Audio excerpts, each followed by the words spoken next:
Muito bom dia, meus amigos, clientes, parceiros de negócios. José Oliveira do Virgílio, contabilidade, consultor fiscal tributário e financeiro. E hoje, galera, vamos aí para o segundo vídeo, falando aí do nosso querido REARP, né? Vamos entender agora, na sequência, como que funciona a base da tributação, algumas porcentagens e, de novo, galera, falando de maneira simples, de maneira objetiva, né? Para que vocês possam entender a temática, né?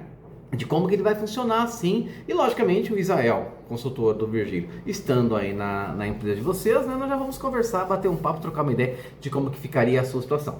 Falávamos no vídeo anterior a respeito aí, logicamente, eu inventei uma situação aqui, uns valores, né, inventados aí, como por exemplo, né, o valor aí do imóvel, que você vem lá no valor histórico, declarando o seu imposto de renda, que você comprou há 5, 6, 7, 8, 10, 15 anos aí, de 100 mil, mas hoje ele vale 1 milhão, aí você pagaria lá, exemplo, tá R$ 1.000 de IPTU em cima de 100 mil, e agora seu imóvel está no valor de R$ 1 milhão, aí automaticamente, a hora que você regulariza isso, né, a regularização ela vai para a prefeitura, aí automaticamente seu IPTU ele vai aumentar. Então por isso que é importante, a partir do momento que você quer trabalhar correto, ok, parabéns, porque todo brasileiro de bem quer trabalhar correto, né, porém, alguns não.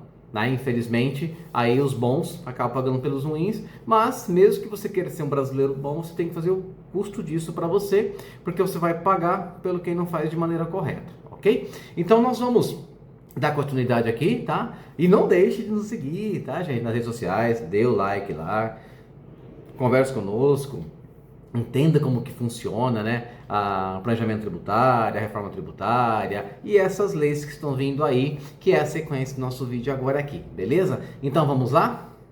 Sequência aqui, o que é o REARP e como que funciona a atualização. Vamos lá então, a atualização permite ao contribuinte declarar o bem no seu valor de mercado mediante o pagamento de uma alíquota reduzida sobre a diferença do custo histórico do valor atualizado. Então lembrando, o custo histórico é aquele que você vem trazendo ele no seu imposto de renda ano a ano e chegamos agora aqui em 2025. E aí você quer auto-se regularizar e colocar o seu valor de imóvel lá no valor de R$ 1 milhão. Então você vai pagar 4% e não aquele ganho imobiliário de 20 e poucos por cento em cima do valor. Então se você pensar de princípio, pois é, legal, é bacana. Eu vou ter uma economia tributária neste momento. Pô, legal. Se você é uma pessoa que mora numa residência, que tem o seu terreno, que você não é uma pessoa que compra e venda, que movimenta muito que tem, né, uma imobiliária, por exemplo, que não faz esse tipo de negociação, ok.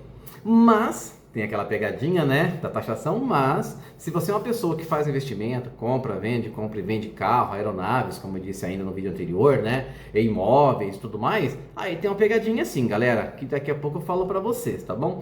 Para pessoas físicas, qual que vai ser o valor? Então, vai ser a seguinte situação, o seguinte cálculo aí, 4% de IR sobre a diferença do valor de custo do valor do mercado. Então, se o seu imóvel era lá 100 mil, 1 milhão, então em cima dos 900 mil você vai calcular aí 4%.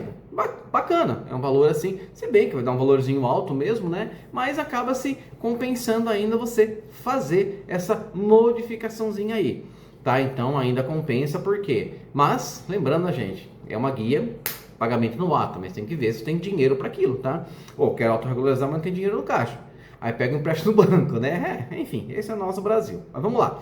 E como que fica para as pessoas jurídicas? 4,8% do IRPJ e mais 3,2%, totalizando aí 8%, tá? Porém, só sobre a diferença, patrimonial. O prazo de adesão é até 90 dias a partir da publicação da lei. O término, que vai até aí 19 de fevereiro de 2026. Então vocês percebam que temos um lapso de tempo aqui, onde nós temos que fazer a opção de autorregularização dos nossos imóveis. Legal? Bacana, Israel. Até agora você falou pontos bons.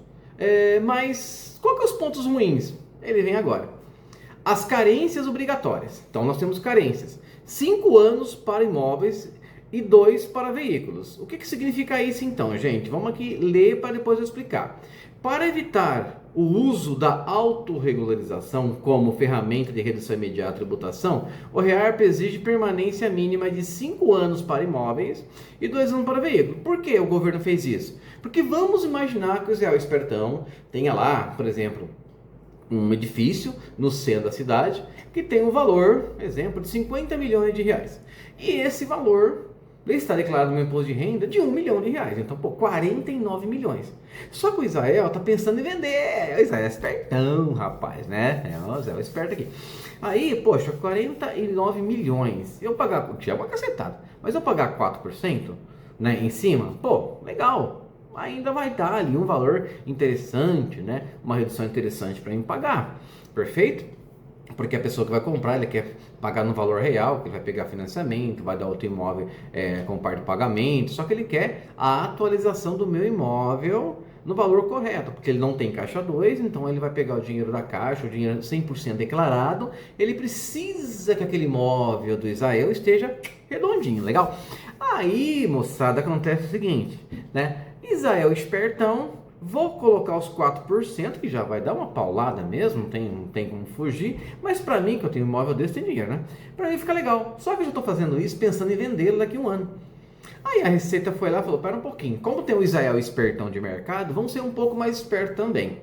Como assim? Então, para imóveis, a partir do momento que eu fizer essa autorregularização, eu vou ter que ficar com ele 5 anos sem vender. Se é uma casa onde o Israel reside, um prédio comercial do Israel que ele trabalha, ele não tem pretensão de vender, bacana, eu faço a autorregularização e vida que segue.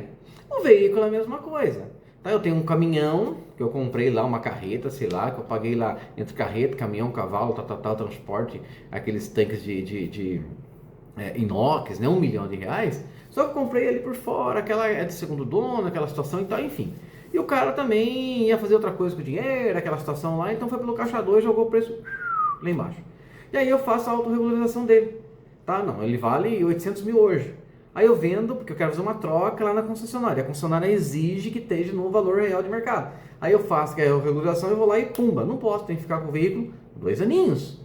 Eu estou falando da legislação de hoje, tá, gente? Provavelmente não vai mudar, que está em lei. Aeronaves, a mesma coisa, embarcações, a mesma situação. Estou falando de veículos caros, né? Não veículos mais baratos, tá bom?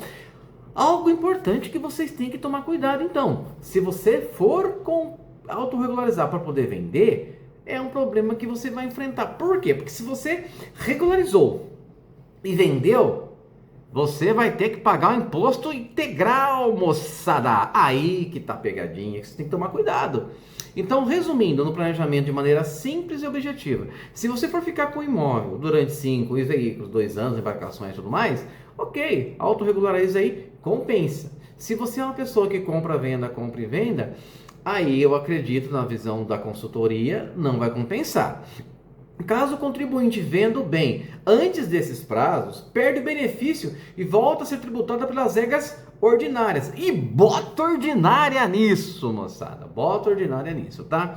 Ainda assim, o imposto pago na atualização pode ser abatido de cobrança futura corrigido pela Selic. Então, pera um pouquinho, Israel. Eu tinha um imóvel, regularizei 1 milhão, paguei 4% lá. Ou, exemplo, tá? 40 mil, só que daí eu vendi ele, tá? Eu vendi e tal, então o governo vai me devolver isso aí? Não, ele vai ser abatido com cobrança futura, corrigido via Selic, então não vai abater, ele vai ser abatido de cobrança futura, então não é que eu paguei depois do retorno, não é bem assim não, tá? Exceção apenas tem as exceções, transmissão por causa mortis, mas aí é aquela história que eu disse, né? Já vai entrar para inventário, o valor já vai estar correto. E aí, moçada, aquela lei de 40% que eu citei no primeiro vídeo for aprovada, nós estamos enrascados. Mas, enfim, vamos lá, tá? Partilha decorrente de divórcio ou dissolução de união estável. Então, fez o divórcio, existe essa particularidade também, tá? Vamos lá.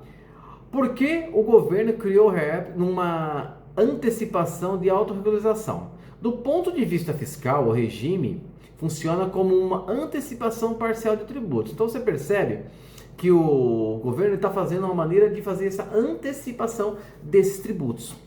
Tá? É como se nós estivéssemos adiantando o tributo para o governo, tá? Antes mesmo de vender o nosso imóvel.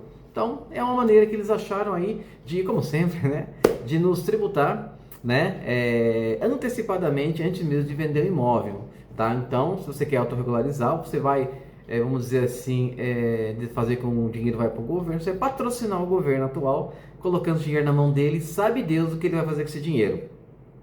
Se é que vocês me entenderam. A União arrecada agora, com alíquota menor, parte de um imposto que seria pago no futuro. Então, esse está bem explicadinho aqui, galera, que nós temos com os clientes. Quando a alienação ocorrer, o contribuinte será tributado apenas sobre a diferença entre, vamos lá, tá? O valor de venda, valor atualizado no real, e não sobre o total da valorização histórica. Então, você percebe aí que existe, né, um estudo por parte da Receita Federal que eles fizeram, que todas as vezes que essa antecipação que nós fazemos agora, tá? Aí futuramente eles vão estar fazendo essa cobrança entre essa diferença da valorização histórica. Valorização histórica que eu comentei ainda há pouco, que você vem com ele, com aquele valor de 100 mil ano a ano no seu imposto de renda, né? E agora, 2025 para 2026, você vai fazer a atualização dele, tá? Eu tô olhando para baixo porque eu esqueço da data que nós estamos. Hoje é dia 16 de 12 de 2025, tá?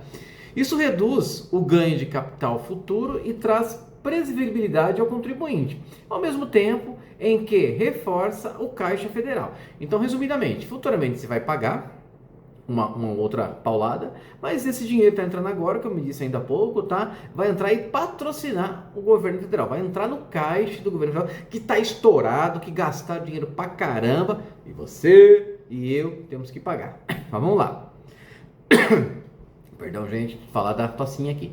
Regularização patrimonial, uma segunda vertente do REARP. Então vamos lá estudar ponto a ponto.